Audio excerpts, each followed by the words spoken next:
আসসালামু আলাইকুম। আজকে আমি গরুর মাংস দিয়ে গডমান কচু রান্না করব। প্রথমে কচু কেটে ধুয়ে পরিষ্কার করে নিচ্ছি।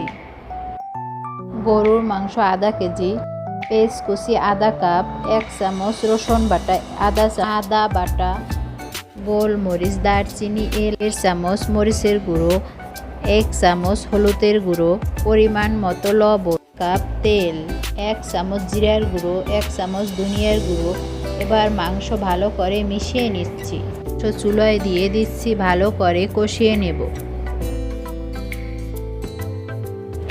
আবার মাংসে পানি দিয়ে ভালো করে কষিয়ে নেব।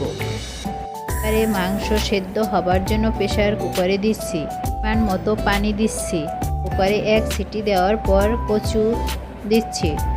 কচু দেওয়ার পর 3 সিটি দিলেই নামিয়ে নেব। ভিডিওটি ভালো লাগলে একটা লাইক দিন, চ্যানেলটি সাবস্ক্রাইব করুন। ভালো থাকুন, সুস্থ থাকুন। আল্লাহ হাফেজ।